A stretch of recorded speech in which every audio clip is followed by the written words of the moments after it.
Salut et fraternité. Je vais répondre de façon un peu globale aux commentaires tout à fait intéressants que j'ai reçus sur la précédente vidéo. Je dis intéressant parce que c'est toujours... Moi, je ne méprise personne. Enfin, il y a des gens que je combats, c'est complètement différent. Entre le mépris et le combat, il y a une petite nuance.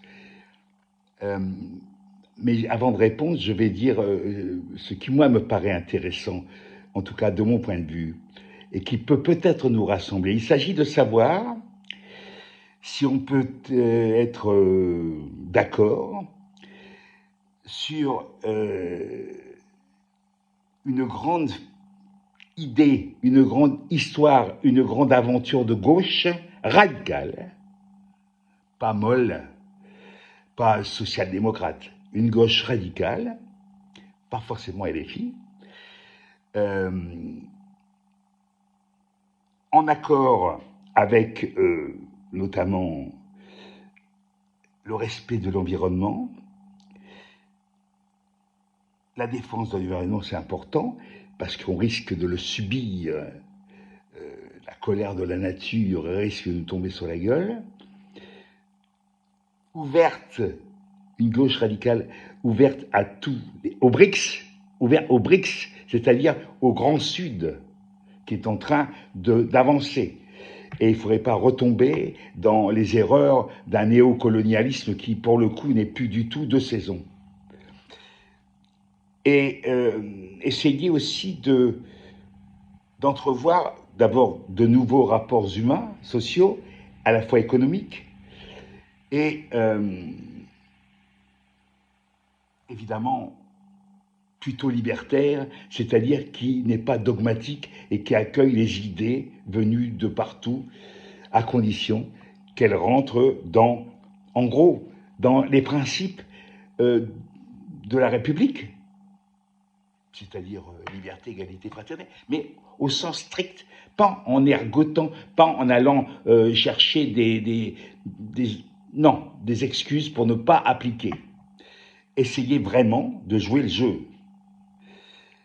Ça exige quoi? De l'honnêteté intellectuelle. Alors on me dit beaucoup, lisez, il faut lire. Je pourrais vous montrer ma bibliothèque, hein, mais c'est pas un argument. Une dame me dit, lisez. Oui, il faut que je lise les livres qu'elle recommande.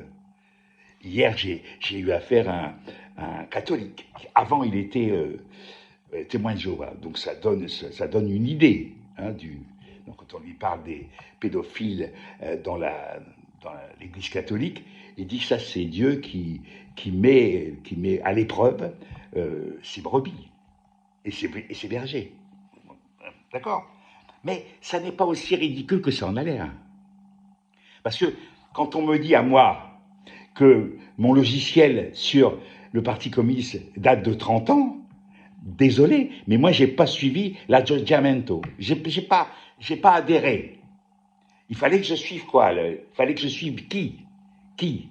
Roussel, j'ai cité un petit peu méchamment Robert Hue, dont le parcours est exemplaire sur le plan de l'orthodoxie marxiste-léniniste. On peut en parler. Ou alors ça vous emmerde.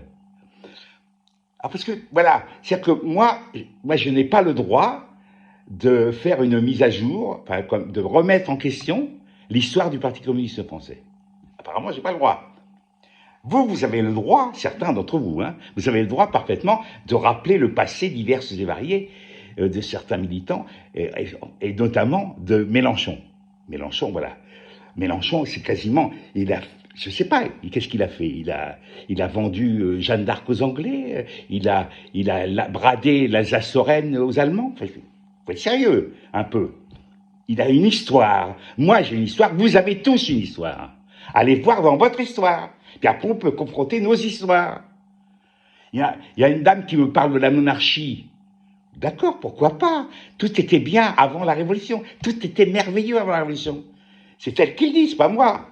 Moi, j'ai vu un truc intéressant sur Les murs de la cité de Carcassonne, mais il y a longtemps, parce que moi je suis vieux, donc forcément je suis pas au courant, je suis au courant de rien, hein, parce que je suis vieux, je suis resté bloqué en gros à l'époque de Georges Marchais et de notre camarade Staline, ou pire, à l'époque de Lénine, Vladimir Ulyanov, hein. Non, ce sont des arguments un petit peu spécieux. Donc je dis, j'ai vu sur les murs de Carcassonne, pour répondre à notre camarade monarchiste, à répondre, dire, j'ai vu cette inscription, c'est il y a longtemps, hein, c'est il y a très longtemps, avant la guerre, je sais pas. La monarchie, c'est l'anarchie plus un. Ça m'a interpellé, non pas comme monarchiste, mais comme anarchiste. J'ai trouvé ça intéressant. D'abord, j'ai trouvé que il y avait de l'humour. C'est humoristique. Alors, il y a quelque part une sorte de manque d'humour chez certains militants. Parce que c'est... Il ne faut pas sortir, hein, faut pas sortir une vanne, une connerie. Hein. Moi, j'aime bien de temps en temps, y compris avec mon camarade croyant. je l'ai vanné un peu. Bon, surtout pour un mec venant des témoins de Jéhovah. Mais il a raison, il cherche sa lumière. Il a raison. Comme tous les gens un peu fêlés, ils voient la lumière beaucoup plus que les autres. Mais c'est tout.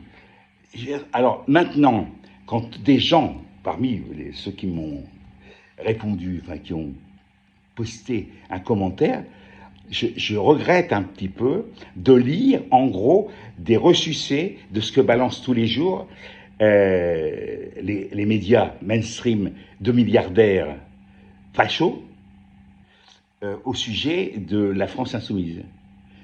Dire encore une fois, pour la énième fois, alors qu'il n'y a aucune preuve, aucune démonstration que c'est antisémite, que la France insoumise est antisémite, c'est juste de la diffamation. C'est de la diffamation. Tant que ce n'a pas été prouvé, alors, si être, pas pour le Hamas, quoique, il faut écouter Rima Hassan. Quelle différence y a-t-il entre un terroriste de l'Irgun, un terroriste palestinien et un terroriste qui fait sauter des trains comme M. Jean-Luc Anhuet pendant la guerre en France? Il s'est vanté. Il a dit, pendant que M. Georges Marchais allait travailler en Allemagne, moi je faisais sauter des locomotives. Jean-Luc Anhuet, hein, chrétien, machin. Bon. Alors, c'est vieux, faut pas en parler, hein. Faut pas en parler. Mais si c'est vieux, faut pas parler de Marx non plus, parce que c'est vieux, Marx. C'est pas non. Il n'y a pas eu vraiment un nouveau Capital qui a été écrit, qui tienne compte de la mondialisation, qui tienne compte de la robotisation. Il n'a pas connu ça. Il n'a pas connu Trump, Marx, Lénine non plus. Donc, si on ne peut pas parler du passé parce que c'est dépassé, il faut que tous les passés soient mis en examen. Enfin, il me semble que c'est logique, non? Alors, j'essaie, un monsieur, un camarade, qui s'appelle Colin, c'est ça, Colin, me parle du camarade Bilac. Bilac ou Bilac, je ne sais pas de qui il s'agit. Hein. Mais il faut absolument, sa réponse à mon truc, c'est ça. Il faut que je lise Bilac. Alors je pourrais lui dire, il faut que tu lises Edgar Morin, il faut que tu lises, je sais pas, Henri Laborie. T'as pas lu? Ah bah merde, c'est con ça. Ah bah, on peut pas discuter si t'as pas lu. Si j'ai pas lu Bilac, j'ai pas lu Bilac. Mais moi je dis, je ne connais pas Bilac. Alors, si tu me dis, je ne connais pas Edgar Morin ou je ne connais pas Henri Laborie, c'est bon, on peut se mettre autour d'une table et lire ensemble. Ça, c'est plutôt positif. Mais venir me faire chier avec un bonhomme que je ne connais pas, je suis désolé. J'ai plein de bouquins, je sais pas combien de bouquins, 5000, je sais pas, mais ça n'empêche que, je suis un bourgeois. Hein? C'est ça que tu as dit. Je suis un petit bourgeois. Ben oui. Tu sais quand, mon premier bouquin, quand j'étais justement aux Jeunesse communiste, ça a été d'acheter le Littré en 8 volumes. 8 volumes. Édité par Jean-Jacques Pauvert, une sorte d'anarchiste. Et j'ai lu, je lisais tous les jours le Littré. Je lisais pas le Capital. Ça me faisait un peu chier le capital. Voilà. Donc j'ai pas répondu. On va me dire que je réponds à côté. C'est vrai, je réponds parfois à côté. C'est mon côté, comment dire, mon côté emmerdant, quoi. Mon côté chieur. Moi, je fais mon autocritique. Avec humour. Contre qui? Ah oui, bah oui. Contre vous, évidemment. Contre vous tous. Non, non, non, non, non. Je vous aime bien, les gars. Hein. Continuez. Continuez, mais il faudrait quand même pas dans le désordre. Quoique, l'ordre, c'est... L'anarchie, c'est l'ordre, moins le pouvoir. Mon camarade Léo Ferré.